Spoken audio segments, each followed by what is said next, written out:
Okay, people, do we have a treat for you? So, if you know us, or if you know me, you should know by now, Robert Downey Jr. is my favorite actor. He's also Danielle's, which is another reason why we're besties. Of course, I kind of had to introduce her to him again. She knew of him, but she knew drug Robert, not the Robert he is now. And then she fell in love with him, and then she fell in love with his wife, and then she fell in love with them as a couple, and then it just kind of snowballed from there. They are the king and queen, as we call them. Robert is not just an actor. Robert's a lot of things to a lot of people. We listened to a podcast earlier, and it just proved so. But Robert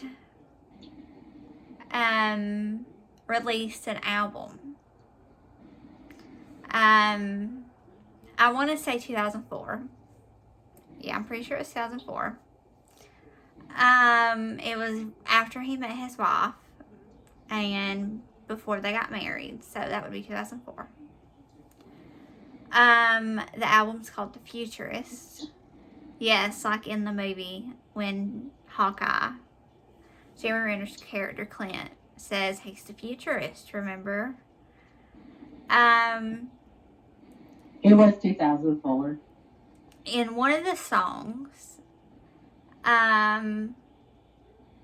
he does a duet with Sting. Yes, the man Sting from The Police. He originally did this song on a little show called Ally McBeal, where he played a character named Larry Paul. And in his words, what happened to him on that show was he got the job. And remembered an old pager number. And then lost the job. Pretty much. It had something to do with I think, Batman costume, a hotel room, and a turkey, and a shit ton of drugs. It got him 26 months in prison. And that was the end of Larry Paul. Still mad about that. If you've never seen Ally McBeal, you should definitely try to find it on some kind of streaming service. Ally is... Calista Flockhart is a wonderful actress, and Ally's crazy. No one else could have done Ally justice. And Larry and Ally had a love story of the ages. And on one of the last episodes Robert was on, for her birthday, he got his client, who happened to be Sting, to sing this song with him on stage. It's in the episode, season 4. And because of that, they became really good friends. They were really good friends before that. But they recorded it also for Robert's album, The Futurist. And it's going to be interesting to hear what you guys think, because I think they sound a lot alike, that sometimes it's hard to differentiate who saying what. But I can tell you, Robert starts the song off, and that yes, this is Robert Downey Jr. singing. I would never put Robert Downey Jr. on a track and say that he's on it if it wasn't him. This is him. I've seen the man sing this song live.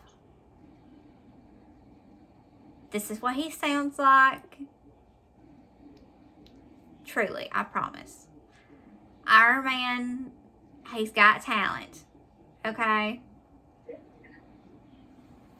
So we're doing this, and we get to drool and swoon and have memories of Larry and Ally and why he left us. He should have never went on Thanksgiving break. That's all I got to say. But we are doing a very famous song sung by two very famous men. So here is Every Breath You Take, Sting, and Robert Downey Jr.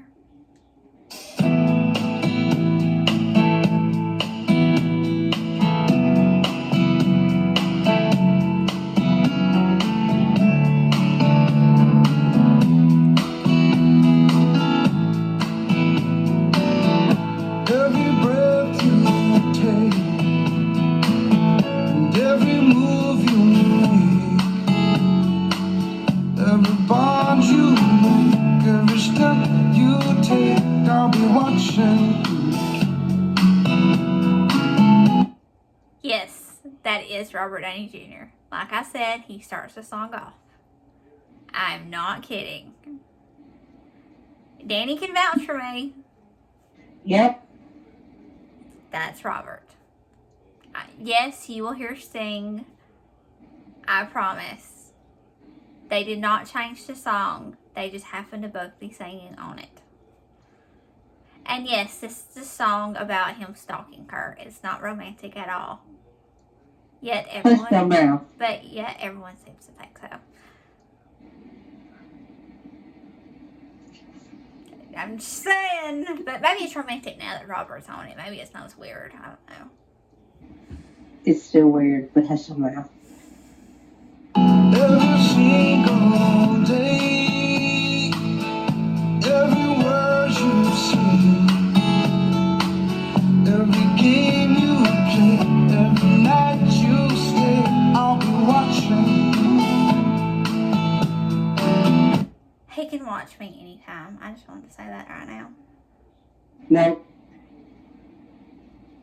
She said no. She didn't want nobody watching her.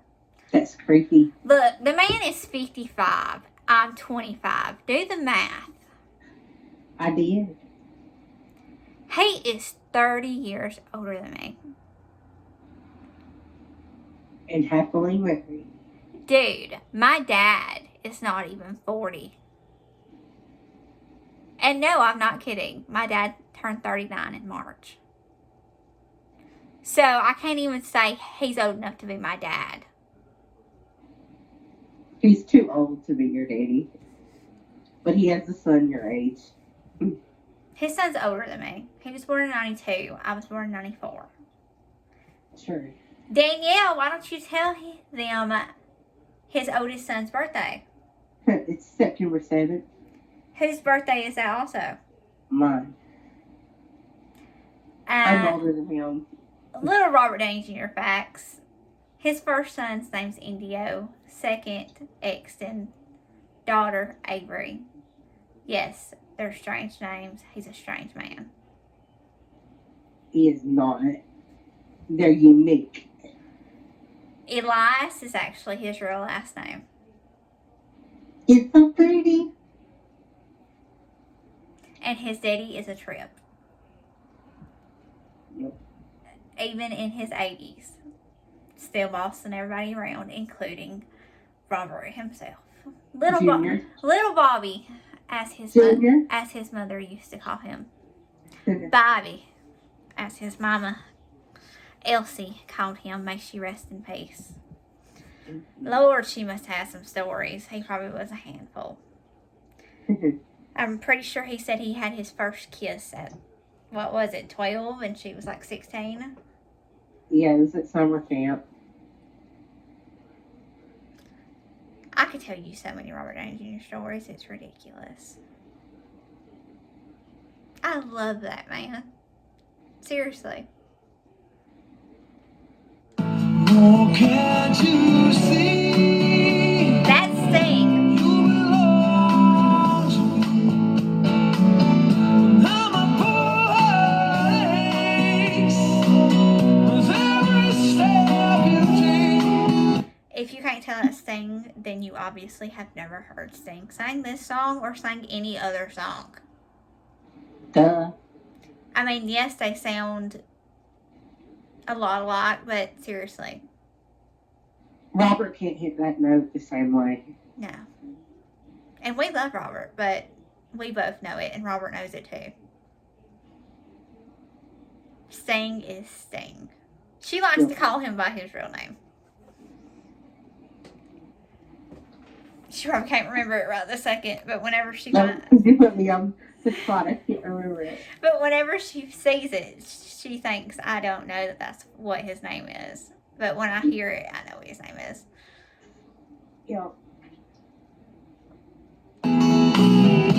Every move you make, every vow you break, every smile you fake, every claim you stake, I'll be watching you.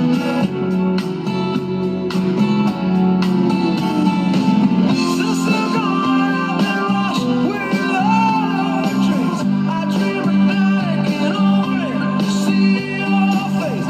I look around, but it's you I can't replace. I feel so cold that I long for your embrace. I keep crying, baby, baby, please.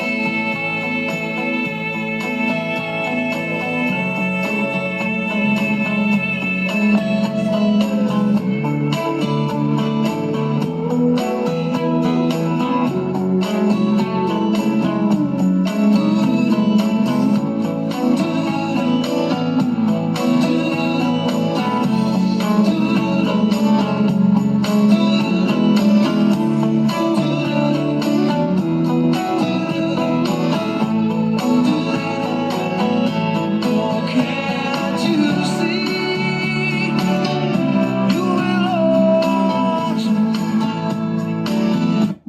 Okay, look, man, I like you, Sting, but I belong to my own self, okay? Even if I was in a loving relationship or marriage and he told me you belong to me, I'd be like, no, I don't. That's just a little bit too far. You belong to me. Like, to you, I belong to you. You're not luggage. No, man, I don't. But,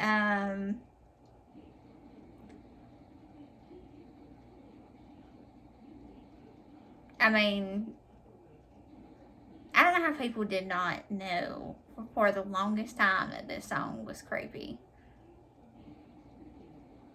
Well, you know. Like, I bet people actually used this song for their wedding song. Imagine the awkwardness. It ain't that awkward, but yeah. Like, I just wanted to say that because every time I hear you belong to me, I'm like, He's possessive, okay? He's already stalking her. Obviously, she's moved on, and it's killing him, and he wants her back. Does he even know her? It's like, is this one of your exes that you're not over, or is this just some girl you saw at the supermarket? And Well, they kind of have to know each other, or it's really weird. When you get into the whole Joe situation. If you don't know what she's talking about, I can't help you.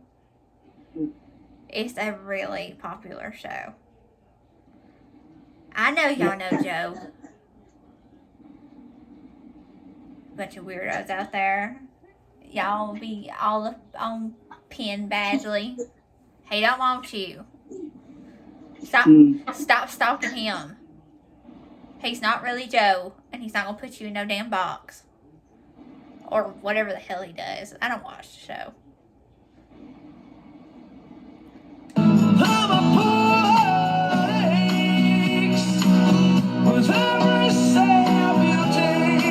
Now together. Every move you make, every vow you break, every smile you fake, every claim you stake, I'll be watching.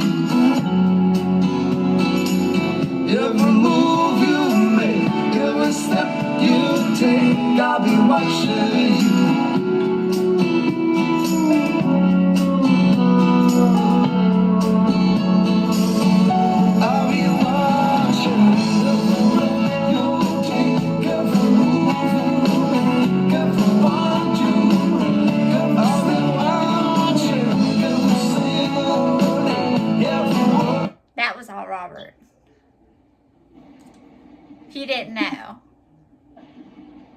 Gonna back it up a little bit. But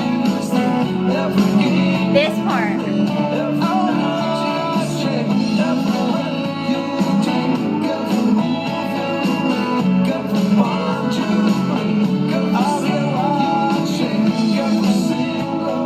Oh, Robert.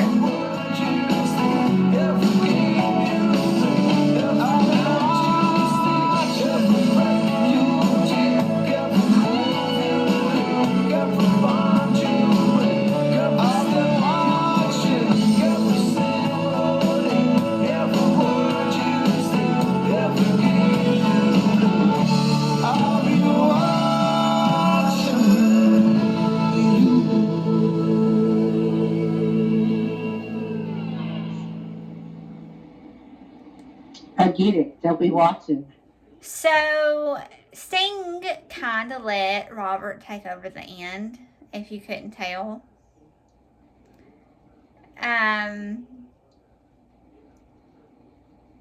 Which I loved, because I think that's the perfect part for him to show off his range.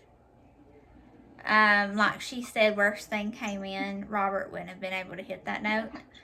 There was actually a part in Alley that was kind of an outtake that they kept in, where he was playing the piano and he was trying to sing a song, and he tried to hit a really high note and he didn't hit it. And he said something like, "That one's a hard one." And that was not in the script, you could tell. I think he was supposed to hit it and he didn't. You remember that episode? No. He's playing the piano and Allie's next to him, and he tries to hit that one note and he doesn't get it, and he goes, "That's a hard one." But then he continues to sing. Oh, yeah. I just never paid attention. That was kind of an outtake that they kept in there, because Larry was never supposed to be a professional singer. She just learned that he could sing by like accident. Yeah. So, that's one of my favorite episodes of Allie, because Not mine, but yeah, we noticed. I love that version of Every Breath You Take, because I don't think sometimes whenever you add somebody to a song that's already really popular, it can screw it up. I don't think Robert took anything away from the song. I think he added to it, and I don't think he took away any of Sting's greatness, because Sting's Sting, and he's going to do his thing on his song, which he did. Robert sung the parts that he could sing, and he sung them well, and Sting sung the rest, and they came together beautifully. And that's what makes a good song. A duet. I don't really like to call this a duet, because It is. Well, it's more of a collaboration. Because it was already a song that was already popular and out, and had been out.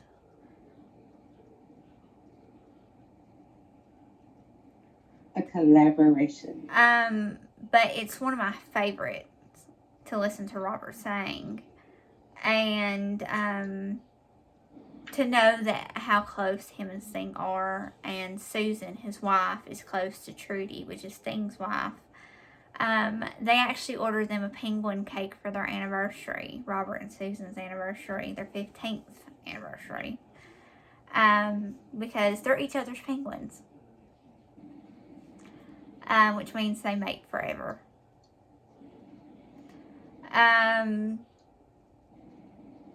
It just shows how close they were, and like I said, this album came out in 2003, and they're still 17 years later close as ever. So this album came out November of 2004.